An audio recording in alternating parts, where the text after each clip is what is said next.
Okay, and what I want to do in this video is explain how we can use the production possibilities curve or the production possibility frontier to display and calculate the economic concept of opportunity cost. Well, again, it's always a good thing to know what we're talking about before we talk about it. So what is opportunity cost? And we've seen this in plenty of previous videos, and I really hope you have a genuine understanding of what it is. The next best alternative foregone when an economic decision is being made. Now, going all the way back to, I think it's video 3 on this introduction playlist.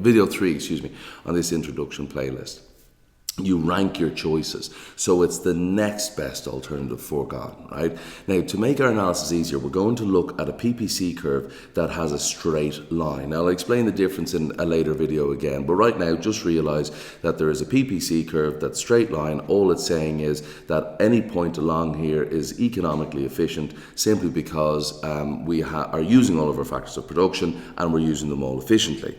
So this is what I'm kind of saying here. We can use the PPC to measure opportunity cost when that society faces when we're on this line.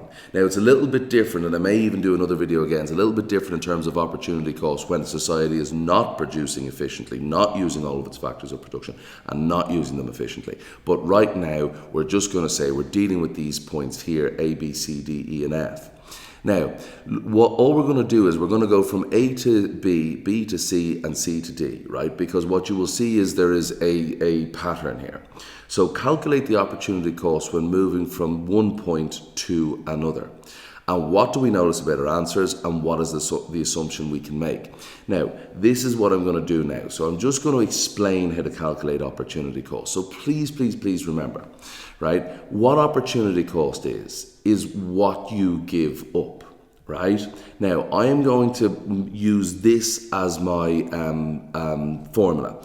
What you gain equals what you lost, right? So we are going from A to B, as we can see up here. So from A to B. So what did we gain? Well, we went from 0 hamburgers to 5 hamburgers, right? So basically what I'm going to say is, I'm going to say it's this. I'm going to go Q2 minus Q1. So Q2 here, what did we gain? Which is 5 we gained. Well, we got to 5, but we have to find out where we were initially. We were at 0. So that basically is 5 minus 0. I'm just going to explain the left-hand side here.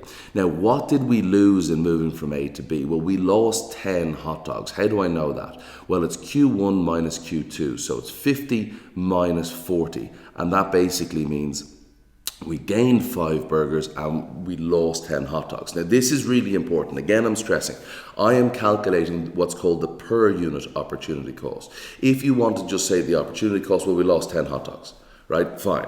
But the per unit opportunity cost is far more valuable in economics.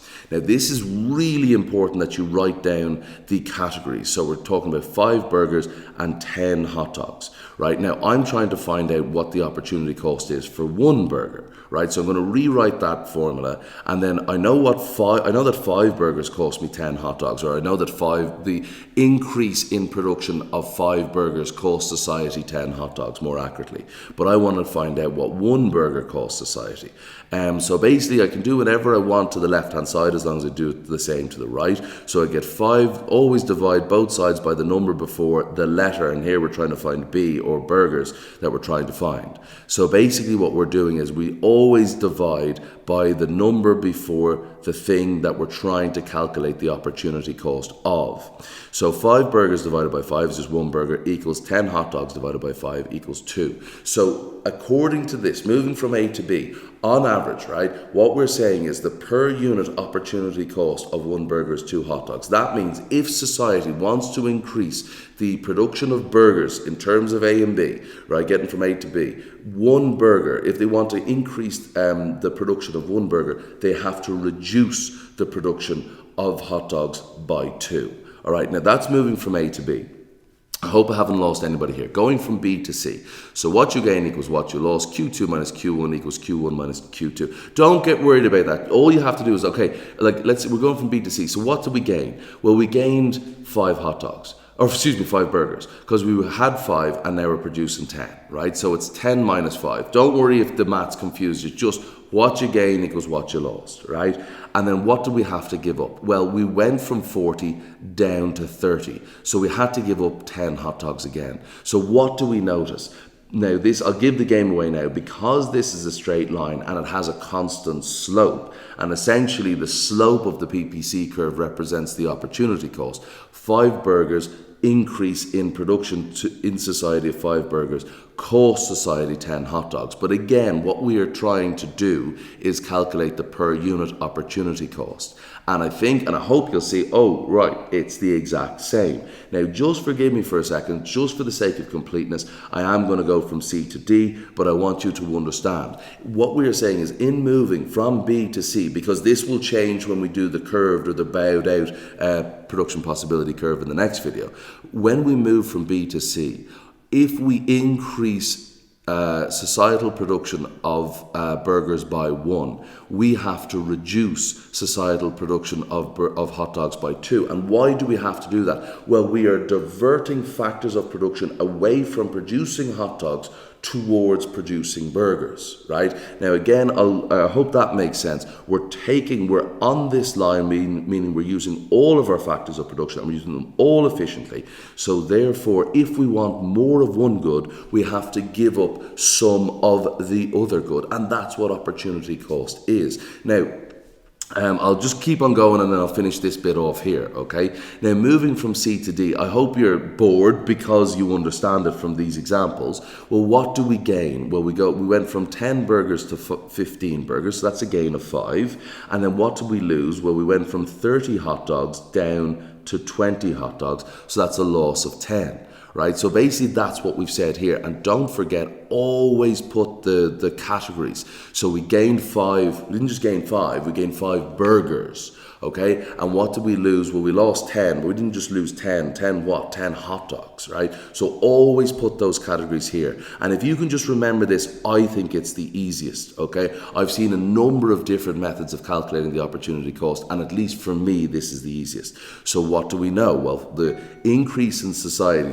the increase in society of 5 burgers is going to cost society in terms of reduced production 10 hot dogs. Okay, so basically what we're saying here is that in order to calculate the opportunity cost of increasing societal production of burgers by 1, we have to divide both sides by the number before the letter we're trying to find. What we are trying to find is, what did we gain? Well, we gained burgers. What did we lose? We lost hot dogs. What is the opportunity cost? Okay, it's what you gave up. It's what you lose, okay, and when you make a choice. So we're trying to find the opportunity cost of burgers in terms of hot dogs lost.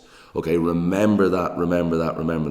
And again, we unsurprisingly, hopefully, find that 1 burger still costs us 2 hot dogs. Now, I know I've used hot dogs and hamburgers all the way along. And that was just for educational purposes, no problem. And this video is not over, we're only probably about halfway through. But I want you to think about this. Would it be easy, or relatively easy at the very least, for a producer of hot dogs, because they work with meat, they're probably in a packaging plant, they're grinding up the meat and forming it into a shape, to stop producing hot dogs and produce burgers? And I hope you realize that those would be very, very similar ideas. Those would be very, very similar consumer goods to produce. So basically, like if you were to ask any butcher, could you make a hot dog or a hamburger? I guarantee you they would laugh in your face and say, of course I can. So the factors of production are suited to producing both goods in this society. Right? So therefore, it is very easy for them to substitute from producing hot dogs to hamburgers. The easier it is for a factor of production to move from the production of one good to the production of the other good, the straighter the PPC will be. Because it's not a big change. It's not as if we talked in previous videos, and I'll talk again in later ones, about the bowed out curve. And we were saying that, well, like, I usually give the example of teaching and mining, right? So mining is a very arduous, physically tough job. And then teaching is a cerebrally tough job. It's a mental job, whereas mining is probably both mental and physical, to be honest with you. But teaching certainly doesn't have to be the physical, right? So basically, for me to become a miner, Oh my God, talk about using a factor of production to produce a good, coal or iron ore or something, then that factor of production was not suited to producing that good. My God, right? I would be a terrible miner. And then we'll come to, that would cause the PPC curve to be bowed out even more. Now, for the moment, all I need you to understand that if it's easy for a factor of production to switch from the production of one good to the other, the easier it is, the straighter that line will be. And what we found up until this point was all of the opportunity costs were the same. And the reason that they were the same mathematically is because the PPC is a straight line. But why? What's the maths trying to show? And the maths is trying to show with a straight line that it is very, very easy to move from, for the factors of production that exist in society, to move from the production of one good to the other. The closer they are as substitute goods, goods that can fulfill the same function as another good, the easier it will be for the factors of production to shift from the production of one good to the other, and hence the straighter the PPC curve will be. Hence, it's not a curve, it's a line. Now, let's look back on a few things that we already know. So, sorry, I'll just go back here quickly. We have been working out the opportunity cost of burgers in terms of hot dogs. If we want to increase the amount of burgers in society, how many hot dogs do we lose? Now, don't forget though, by the way, and again we have the definition of opportunity cost, we can go the other way. We can calculate the opportunity cost of hot dogs in terms of burgers given up. So please try and keep that in mind. And then this is what we're going to do now. I'll repeat myself. Opportunity cost, the next best alternative, foregone, the next best alternative that you gave up when an economic decision is being made. And production and consumption are economic decisions. And right now, the PPC, production possibilities curve, we're talking about production. Excuse me. Now, so to go from D to C, and of course, by the way, the opportunity cost of one burger would consistently be 2 hot dogs all the way along, straight line. But now we're going the other way, right? So the opportunity cost, what you gain equals what you lost. And what we are talking about is, and this is why I think it's really important to do opportunity cost using this formula, because it frames your mind, yeah? So we know that the opportunity cost is what you have to give up. So we're saying, okay, if we want to gain 1 more unit of hot dogs, how many burgers do we lose? Okay, now don't forget the opportunity cost to society of gaining 1 hamburger was 2 hot dogs. Let's analyze our answers here. Right, so basically what we're saying is we are moving from D to C.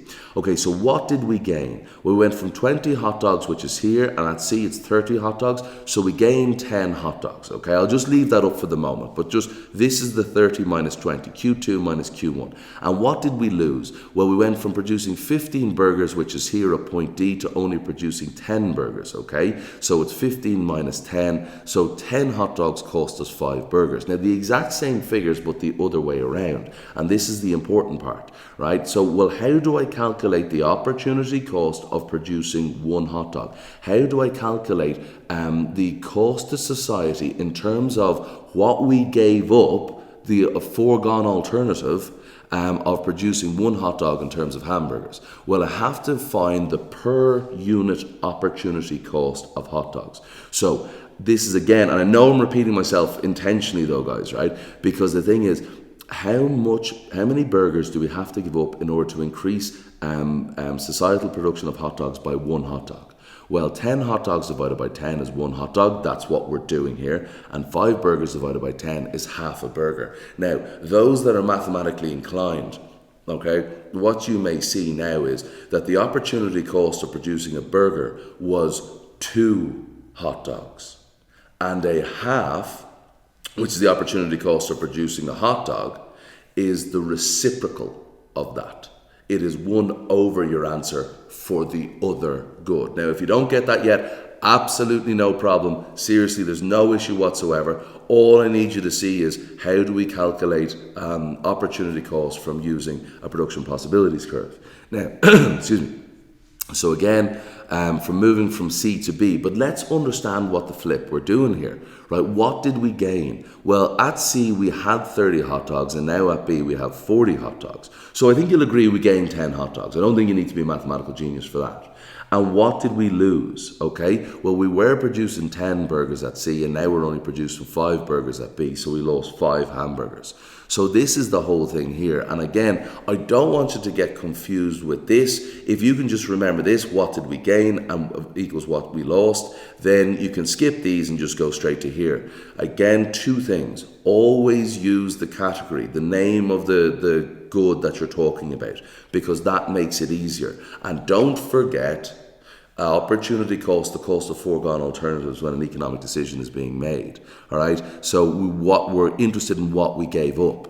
Okay. So again, what do? We want to find the per unit opportunity cost. So 10 hot dogs equals 5 hamburgers. We don't want to know what the opportunity cost of 10 hot dogs is. We want to know what the opportunity cost of 1 hot dog is. So we have to get this 10 hot dogs down to 1. And the way we can do that is divide both sides by the number before the hot dogs, which is 10. So we get 1 hot dog. The opportunity cost of 1 hot dog equals a half burger. Again, a straight line production possibility curves gives us a consistent or constant slope, and as such a constant opportunity cost. Now, just for the sake of completeness, and I will just hopefully that this helps, okay? So moving from B to A, well, what did we gain? Well, we gained 10 hot dogs because we were producing 40 hot dogs at B, and now we're producing 50 hot dogs at A. So we gained 10 hot dogs. So the left should read 10 hot dogs, just in case the maths confuse you. Do not let that confuse you at all. But what did we lose in that, right? Well, we lost 5 hamburgers. How do I know that? Well, we were producing 5 at B, and now at A, we're producing 0. Okay, so basically I can just go through this and just leave that up there so you can read through it. If you need to pause it, fine, but understand what you're doing, because we are calculating the per unit opportunity cost. We need to know what the flip we gained, and we also need to know what the flip we lost. And if we set it up right in the goods beside the numbers, then you will never get lost or you'll never get confused, because what that means is we are always going to work our way down to 1 on the left-hand side. And therefore the answer is the right-hand side. If you set it up like this, the opportunity cost is always going to be on the right-hand side. Okay, so again, no crazy mathematics here, just dividing by 10 to get the opportunity cost of increasing hot dogs by 1 in terms of hamburgers. What are we giving up? Well, we're giving up hamburgers. And again, we get the reciprocal of the opportunity cost, which is 1 over the previous answer. Okay, which was the opportunity cost of burgers. Now that, it's not the end of the video, of course, but that is just really something that I need you to understand, right? So again, just for the sake of completeness, the opportunity cost, the definition, please guys learn it off word perfect, the next best alternative foregone when an economic decision is made. Now, for all of our answers above, we notice that there's a constant or the same opportunity cost for burgers and a constant or the same opportunity cost for hot dogs. The reason given, again, please remember this, is that we have a straight line. That's great, but that doesn't show us anything economically. That shows us something mathematically, which is very important also, of course. The straight line shows that the factors of production are equally capable of producing hot dogs or hamburgers. There is no increasing opportunity cost, okay? They are equally efficient at producing both goods. This means the factors of production can be switched from one use to another, and the change in production remains at a constant rate, i.e. the opportunity cost remains constant. Now guys, I really, really hope that helped. Thank you so much for watching, and I very much look forward to seeing you in the next video.